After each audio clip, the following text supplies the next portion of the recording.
দাদা নিট 2025 আর মাত্র 30 দিনের মতো বাকি আছে। একটু বলতে হবে কাট অফ কত যাবে? খুব টেনশন হচ্ছে প্রত্যেকদিন। মক টেস্টে খারাপ নাম্বার আসছে, কারো মক টেস্টে ভালো নাম্বার আসছে। দাদা এই কলেজটা পাবো তো? এই কোশ্চেন নিয়ে হোয়াটসঅ্যাপে ভরে গিয়েছে। সেই জন্য আমার মনে হলো যে একটা ভিডিও আমি এক্সপেক্টেড কাট অফের উপর দিই। যদিও এই জিনিসের আমি খুব একটা ফ্যান নয়। কারণ কি?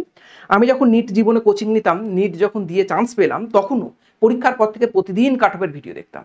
সেখানে একটা জিনিস লক্ষ্য করেছিলাম যে এক্সপেক্টেড কাট অফ আর অ্যাকচুয়াল কাট অফ দুটোর মধ্যে আসমান জমিন পার্থক্য থাকে।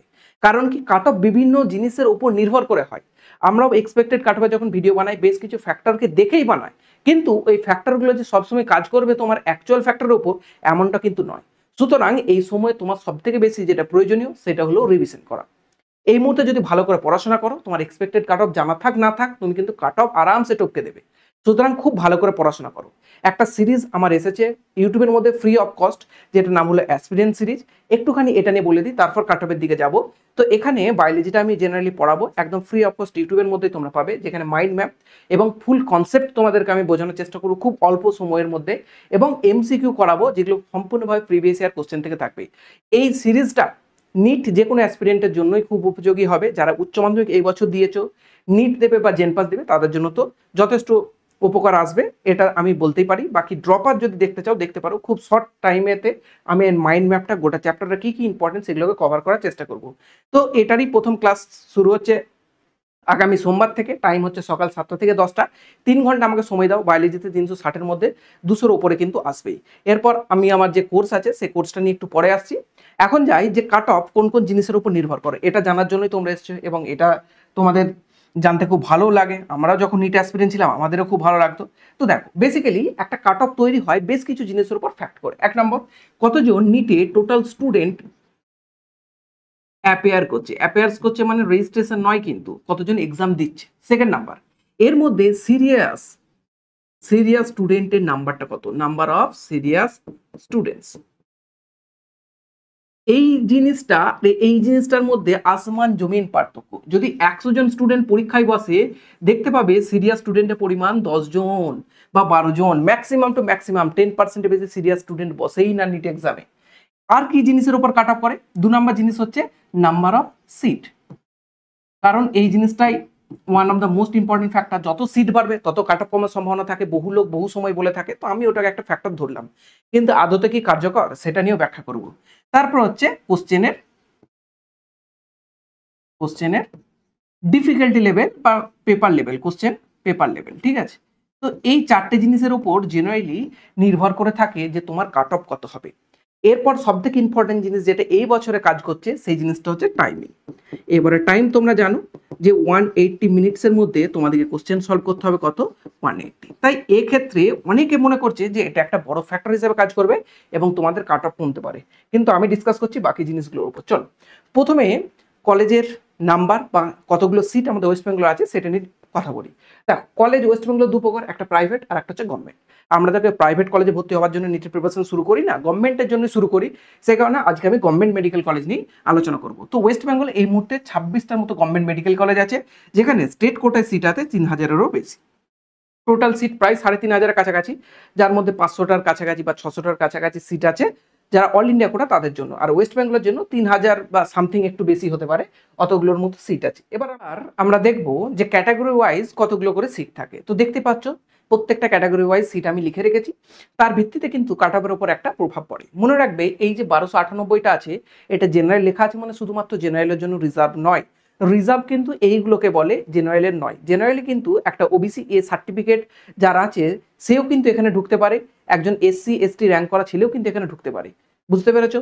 এটা নিয়ে ফার্দার কোনোদিন যদি কোনো ডাউট থাকে কমেন্ট বক্সে জানাও, সেটা নিয়ে আমি ডিসকাস করার চেষ্টা করবো। কারণ ওটাই একটা লং টার্ম যে জেনারেল ক্যাটাগরির এতগুলো সিটের মধ্যে কি জেনারেল ক্যাটাগরির ছেলে ঢুকতে পারে? না, জেনারেল ক্যাটাগরির ছেলে কিন্তু ঢুকতে পারে না। এর মধ্যে অনেক ছেলে কিন্তু এখানে ঢুকে যায়। ওকে, এরপর যে জিনিসটা আসি সেটা হচ্ছে যে কত ছেলে ওয়েস্ট বেঙ্গল থেকে রেজিস্টার করে, কতজন পরীক্ষা দেয়, তার মধ্যে কতজন কোয়ালিফাই করে সেটা দেখো।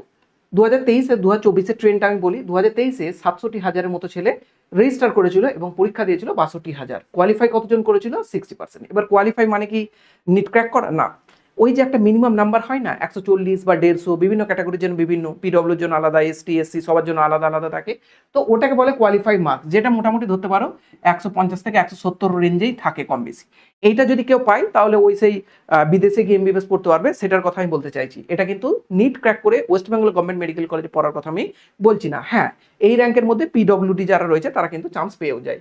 এটা 2024-এর কথা বলছি। স্টুডেন্ট সংখ্যাটা প্রায় অনেকটা বেড়েছিল, অনেকটা বেড়েছে দেখতেই পাচ্ছ, এবং সেই তুলনায় যে কোয়ালিফাইংটা মার্কসটা সেটা কিন্তু খুব খারাপ। এটা এখানে কিন্তু খুব খারাপ পেয়েছিল বহু স্টুডেন্ট। একটা জিনিস আমি বলি যে এখানে রেজিস্টার বা অ্যাপেয়ার সংখ্যাটা ওয়েস্ট বেঙ্গলে অনেক বেশি কেন, এবং 2025-এ এই সংখ্যাটা কেন কম হতে পারে? কারণ কি, ম্যাক্সিমাম স্টুডেন্ট এখনকার দিনে বাবা মা সবাই বলে যে রানিং একবার দিচ্ছিস, ড্রপ তো নেবার দরকার নেই, নিটের প্রিপারেশন থাক না থাক একবার বসে যা। সেই কারণে ম্যাক্সিমাম ছেলে নামের মানে একটা যে বিশাল বড় নাম আছে নিট, সেই কারণে বহুজন বসে যায়, সেই কারণে সংখ্যাটা অনেকটা বেশি বেশি লাগে। কিন্তু আমাকে যদি জিজ্ঞাসা করো যে এই যে 1,16,000 মতো ছেলে পরীক্ষা দিয়েছে, দাদা এর মধ্যে কম্পিটিশন কত ওয়েস্ট বেঙ্গলে? তো এর মধ্যে ওয়েস্ট বেঙ্গলে কম্পিটিশন 10,000, মাত্র 10,000ও হবে না, আমি তো কেটে কুটে বলবো যে 5 থেকে 6,000, এটাই হচ্ছে তোমার কম্পিটিশন। এর মধ্যে যদি তুমি র্যাঙ্ক করো চান্স পাবে, নাহলে তুমি চান্স পাবে না। সুতরাং 10,000 ছেলের কম্পিটিশন 1 লাখ দেখে ভয় খাবার কিচ্ছু নেই। 2025-এ এই সংখ্যাটা একটু কমবে, কারণ কি এই বছর এইচএস এর ক্যান্ডিডেটই কম। তাহলে এই যে 1 লাখটা ছিল লাগভাগ এরকমই গিয়ে জায়গায় পৌঁছে যাবে, 50 থেকে 60,000-এর জায়গায় পৌঁছাবে, কারণ কি উচ্চ মাধ্যমিক ক্যান্ডিডেট এবারে অনেকটা কম, এটা আমরা জানি। তাহলে সেক্ষেত্রে স্টুডেন্টের দিক থেকে তোমাদের কিন্তু একটা প্রভাবটা এবার একটু কম পড়বে, কারণ স্টুডেন্ট যত বাড়বে কাট অফের উপর প্রভাব কিন্তু একটু পড়ে। ঠিক আছে, এরপর আসি প্রিভিয়াস ইয়ারে কত করে কাট অফ গিয়েছিল এবং কাট অফের একটা ট্রেন্ড কেমন চলে, কমে না বাড়ে না কি হয়ে থাকে, সেটা নিয়ে একটু আলোচনা করি। দেখো, এটা হচ্ছে 2020 যখন আমি নিট পরীক্ষা দিয়ে চান্স পেয়েছিলাম। জেনারেল ক্যাটাগরিতে 572 কাট অফ গিয়েছিল। ঠিক তার পরের বছর 2021-এ 572 ছিল, 2022-এ 573, এবং 2023-এ 589। আর যদি 2024-এর কথা বলো তাহলে হচ্ছে 634। এই যে মার্কসগুলো আমি দেখাচ্ছি 2024-এরটা আরো ডিটেলস একটু পরে গিয়ে দেখাচ্ছি, এগুলো কেন দেখাচ্ছি, কি প্রয়োজন, বাকি ক্যাটাগরিগুলো আমি দেখাচ্ছি না, জেনারেলটাই তুলনা করছি, বাকিগুলো সেম ভাবেই যাবে। তো দেখো, এই 2020 সালে আমরা যখন লাস্ট পরীক্ষা দিয়েছিলাম তখন 180 মিনিটসে 180 কোশ্চেন, যেটা তোমাদের এই বছরে হয়ে গেছে, এই প্যাটার্নে পরীক্ষা দিয়েছিলাম। তারপরের বছর 2021-এ প্যাটার্নটা চেঞ্জ হয়ে হলো 200 মিনিটে 180টা কোশ্চেন তোমাকে সলভ করতে হবে, কোশ্চেন থাকবে 200টা।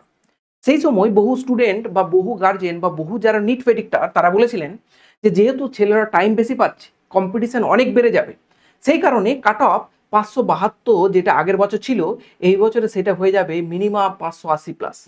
কিন্তু কাট অফ কত গিয়েছিল? 572। কারণ কি, বহু ছেলে এই যে নতুন প্যাটার্ন এসেছিল এটা অ্যাডজাস্টই করতে পারছিল না। গ্রুপ বি করতে গিয়ে বেশি টাইম লাগিয়ে দিচ্ছে, গ্রুপ এ করতে গিয়ে বেশি টাইম লাগিয়ে দিয়েছে, কোনটা ছাড়বো সেটা ভাবতে গিয়ে বেশি টাইম লাগিয়ে দিয়েছে। এর তুলনায় 180 মিনিটে 180টা করা অনেক সহজ, যে আমাকে সবগুলোই সলভ করতে হবে। সেক্ষেত্রে যারা ভাবছে যে 2023-এ যে কাট অফটা ছিল, 2024-এ যে কাট অফটা ছিল, এর তুলনায় হয়তো অল্প বাড়বে বা কমবে, আমি বাস্তব কথা একটা বলি যে নিট 180 মিনিটে 180টা কোশ্চেন সলভ করাতে সব থেকে কনফিডেন্স সহ সব থেকে ভালোভাবে করা যায়। আর কাট অফের যে ট্রেন্ড তোমরা দেখতে পাচ্ছ 2025-এ কোনো রকম কাট অফ কমার সম্ভাবনা আমি দেখতে পাই না। কমেন্ট বক্সে অনেকজন অনেক কিছু বলবে, হয়তো বলতে পারো, পরীক্ষার পর দেখা যাবে, দেখবে কাট অফ কমছে না। সুতরাং মনে মনে ভেবে চলো যে কাট অফ কমবে না, আমাকে কিন্তু পড়াশোনা সেই লেভেলই করতে হবে। বহু চ্যানেলে গিয়ে হয়তো দেখতে পাবে যে কাট অফ কম বলছে, খুব তুমি আনন্দিত হবে, আনন্দিত হবার কিচ্ছু নেই। আমি অলরেডি 5 বছর এই ফিল্ডে রয়েছি, 1 2 3 4 5 ইয়ার্স, এটা নিয়ে 6 ইয়ারে পড়ছি। 6 ইয়ারে আমার নিজের অভিজ্ঞতা, নিজে নিট ক্র্যাক করা থেকে শুরু করে লোককে নিট ক্র্যাক করানো, পুরোটা দেখে আমি নিজের অভিজ্ঞতাই বলছি যে কাট অফ কিন্তু কমবে না কোনোভাবেই। কাট অফ যদি কমে যায় সেটা তোমাদের একমাত্র ভাগ্য, ভাগ্য ছাড়া কোনোভাবে কমবে না। কারণ নিটে যারা আসল কম্পিটিশনটা দেয় তারা হচ্ছে ড্রপার স্টুডেন্ট, যারা এই বছরে ফেল করেছে, যারা এই বছর ফেল করেছে তারা কিন্তু কম্পিটিশনে বসবে। তাদের কিন্তু এই 180 মিনিটে 180 কোশ্চেন সলভ করা কোনো ব্যাপারই নয়। এবং যারা রানিংয়ে দেবে তারা যথেষ্ট তুখোর যারা হয়ে থাকে তারাই ক্র্যাক করে, তাদের ক্ষেত্রেও এই জিনিসটা কোনো ফ্যাক্টরই নয়। সুতরাং মনে রাখবে, যেমনভাবে এখানে চেঞ্জ হওয়াতে কাট অফের খুব একটা বেশি চেঞ্জ হয়নি, এখানে চেঞ্জ হওয়াতে কাট অফের খুব একটা বেশি কমার সম্ভাবনা তো নেই, হতে পারে বাড়বে অথবা সেম কাছাকাছি থাকবে। সুতরাং 2024-এ কোন ক্যাটাগরিতে কেমন কাট অফ গিয়েছিল একটুখানি দেখে নাও, তাহলে আমি সেই অনুযায়ী তোমাদেরকে বলতে পারি যে 2025-এ কোনটাকে তোমরা টার্গেট মার্কস বা সেক মার্কস ভেবে চলবে। এবার কারো হয়তো টেনশন লেগে গেছে যে দাদা তুমি বলছো মার্কস বাড়বে, তাহলে কীভাবে পড়বো? তো আমি খুব রিসেন্টলি একটা ভিডিও দেবো, আমি লাস্ট 27 দিন কী করে পড়েছিলাম সেই গল্পটা বহুজন শুনেছো। আরও ডিটেলসে তোমরা কী করে লাস্ট 27 দিন পড়বে সেটা নিয়ে একটা আমি ভিডিও দেবো। সেই ভিডিওটা যদি একবার তোমরা দেখো এবং সেটাকে যদি ফলো করো, আমি তোমাদেরকে বলবো যে আমি যে জায়গায় পৌঁছে আছি তোমরাও সেই জায়গাতে আরামসে পৌঁছাতে পারবে। শুধু দরকার বেশ কিছু পয়েন্টের উপর যেগুলো জোর করবো সেগুলোকে মেনে চলা। ঠিক আছে, এরপর আমি একটুখানি তোমাদেরকে কাট অফটা বলে দিই। দেখো এটা স্ট্রেট এখন স্ট্রে রাউন্ড, মানে এটাই হচ্ছে লাস্ট কাট অফ ছিল মোটামুটি ধরতে পারো। তো সেক্ষেত্রে জেনারেল ক্যাটাগরি 635, 31, 625, আর ইডব্লিউএস ছিল এটা 580। ঠিক আছে, এই র্যাঙ্কটা নয়, ওটা 1 লাখের কাছাকাছি ছিল, 580 ছিল এবং এরকম। এবার 2025-এ টার্গেট মার্কস কত নিয়ে চলবে, কোনটা নিলে তোমার জন্য মনে হবে যে সেফ, আমি বলতে পারি এখানে 640, 5 মার্কস বাড়িয়েই চলো, কোনো সমস্যা কিছু নেই। একটা কোশ্চেন বেশি অ্যান্সার করতে হবে, এখানে ধরে চলো 636, এখানে ধরে চলো 630, আর এখানে ধরে চলো মোটামুটি 600 প্লাস, আর এখানে ধরে চলো মোটামুটি 540 প্লাস, আর এক্ষেত্রে ধরতে পারো 310 প্লাস। এক্ষেত্রে যদি কাট অফটা খুব একটা বাড়ার সম্ভাবনা নেই, তবুও বাড়তে পারে। এটাকে মোটামুটি একটা সেম মার্কস ধরে চলো।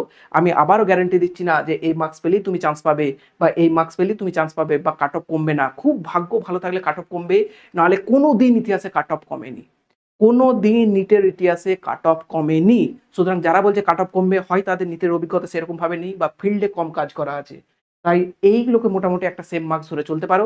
যদি মনে হয় সিওর সিলেকশন চাই, তাহলে আরো 10-15 নাম্বার করে বাড়িয়ে চলো। জেনারেল ক্যাটাগরি যারা আছো 650 নিচে স্বপ্ন দেখোই না, স্বপ্ন দেখোই না। 650 তুমি তোলো না, তুমি একটা ভালো কলেজে গিয়ে পৌঁছাবে, লাস্ট কলেজের জায়গায়। সমস্যা তো কিছু নেই। এইভাবে কিন্তু পড়াশোনাটা করো, পড়াশোনা করলে কিন্তু বেনিফিটেড হবে। আর যারা মনে করছো ক্লাস 12-এ দিচ্ছি চান্স পাচ্ছি না, তারা যদি আমার কাছে বায়োলজি পড়তে চাও, তো আমার একটা ব্যাচ এসছে যেটার নাম হচ্ছে সিওর সিলেকশন।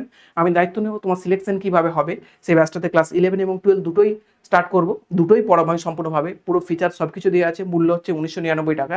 যদি ব্যাচটা পারচেস করতে চাও বা কোনো রকম যদি কিছু ডাউট থাকে, তাহলে 7501559590 এই নাম্বারে আমাকে একটু হোয়াটসঅ্যাপ করে দিও। তোমাদের যা কিছু ডাউট থাকে আমি চেষ্টা করি সবসময় অ্যান্সার করার, তোমরা কিন্তু অতি অবশ্যই করবে। আর খুব ভালো করে পড়াশোনা করো, কাট অফের ভিডিও বেশি দেখো না, কারণ কাট অফ বাড়বেই। তোমার রিভিশনটাই একমাত্র জিনিস যেটা তুমি যদি কাট অফের ভিডিও নাও দেখো, তোমার কিন্তু সিলেকশন এনে দেবে। ঠিক আছে, এতটা পর্যন্তই। সবাইকে অল দ্য বেস্ট। খুব ভালো করে পড়াশোনা করো, ফালতু ভিডিওতে মনোযোগ দিও না।